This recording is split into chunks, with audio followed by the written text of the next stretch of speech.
Hey everybody, Tony here with the false breakouts lesson. Um, Excuse my voice, I still really don't feel great. Yeah, I apologize if I sound off a bit, but I will try to break this down as simply as possible. So when we talk about false breakouts or breakdowns, what exactly are we referring to? We'll use this floor chart as an example. We can see the low that was put in on the 28th during pre-market. Like I just mentioned, this low is put in during pre-market. So if we're trying to play puts on something like this, we are unable to until obviously the market opens. We can see right at the open here on Ford, on the 5-minute, price retraces down. And we wick under that pre-market low once, twice, 3, 4, 5 different times. Now, why is this important? One, it's super important because if we're trying to play puts on this confirmation trigger, we never get that confirmation, okay, to play puts. That's something important to note. The second thing, this is the opening half hour. This is one of the main reasons why I personally do not like to play the first half hour. A whole lot of choppiness at the open. We end up wicking through that pre-market low quite a few times. I guarantee you this got some people, meaning I guarantee you some people entered down here. They didn't wait for confirmation. They saw the big flush on the 5-minute early, and they're like, hell, this is going to keep breaking down. They enter, but they immediately either get stopped out or they sell at a loss. So that's why, one, we always wait for confirmation, whether we're looking to play a trigger on calls or puts. And two, it's super important, I think, to kind of wait the first half hour out if you're not comfortable trading that chop. Another thing to note is this is the 5-minute. We always want to be looking at the 15 as well.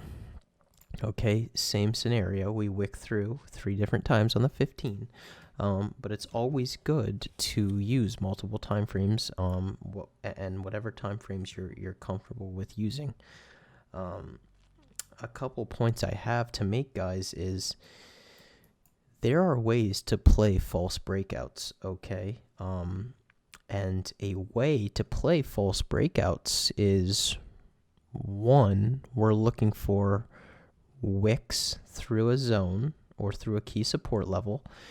And what we can do, for instance, if we look at this candle at 10 o'clock, we see it wicks down through our pre-market low again, but ends up bouncing back. Something that I've done before in the past, and I know a lot of traders will do, is they'll wait to see if this wick forms, and they'll buy in to this candle. They see, okay, we retrace down here, we start to bounce back. What they'll do is, obviously, they want to be watching the indices as well. But what they'll do is they'll buy in here. They know, okay, I'm buying in here, stop loss underneath the low that was just made a minute or two ago, whatever it may be. But you can see that's a pretty decent strategy, as if you're buying in here off the low, you wait for price to come back a little bit, you enter. You can see it had a nice little run, never approaches this low again, and begins to take off. So that's a little bit more of an advanced strategy, okay? And the same thing applies if we're looking at taking puts on something.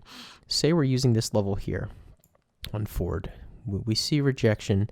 Say price, okay, pushes this level again and ends up breaking through, wicking through, but then price begins to retrace.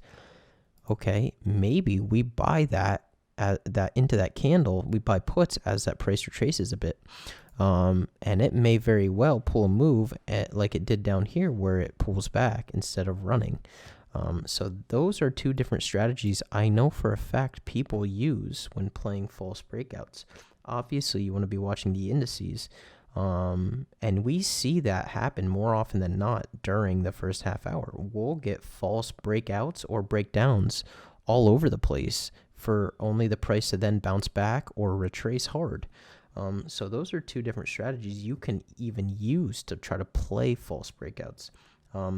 Another thing I have in my notes, we should not be buying breakouts on parabolic moves. What do I mean by that? If something is just moving straight up, okay, and then price retraces a very small amount and then breaks out again, that parabolic move is not something we should be buying into. We talk about this all the time. We should not be buying into exhausted moves in either direction. The same thing applies for a downtrend. If something is downtrending for a while, okay, bounces back a very small amount and then breaks down again, if we're trying to play that breakout, chances of this rebounding continue to increase. So that's just something else to note. We should not be buying into parabolic moves. We should be buying into things that look healthy, okay? Makes a high, pulls back, breaks out. This level right here, okay, is the breakout level we want to be buying. Not a parabolic move with a small pullback with say on 1 5-minute candle, then a breakout again. We want to be looking for, okay, healthy movement up, nice pullback, making higher highs and higher lows, breaks out again, pulls back, breaks out again. We're looking for healthy movement like that. We do not want to be buying breakouts in parabolic moves like we always talk about. When something is exhausted in either direction, the chance of a reversal continues to increase. So that's something very important to note. Another thing, guys, in terms of breakouts, we want to be looking for formations, okay? Bullish or bearish formations on a chart. If something is running, okay, it pulls back and consolidates here and forms, maybe we'll call it a bull pennant. That's what we want to be buying into, okay? We don't want to be buying something, consolidation breakout. We don't want to be buying into something, like I said, that's super exhausted. Look for a healthy move, pullback, consolidation, forms maybe a flag, pennant, a little bit of a wedge, and that's what we want to play in terms of breakouts. We don't want to be continuously buying parabolic moves, and we don't want to be continuously trying to jump into the early morning chop unless we're using that strategy where, okay, price retraces, makes a new low, but immediately bounces back. But again, that's a little bit more of an advanced strategy, so I don't suggest doing that if you're a newer trader. Guys, something else we want to be using too when looking for false breakouts or breakdowns with confirmation is, say the price confirms under this pre-market low. Say we close underneath, price moves down a little bit, and then immediately begins to test that low. If we experience a rejection here and confirmation we need, say we get a wick off that and price continues to retrace down, that's the confirmation we need.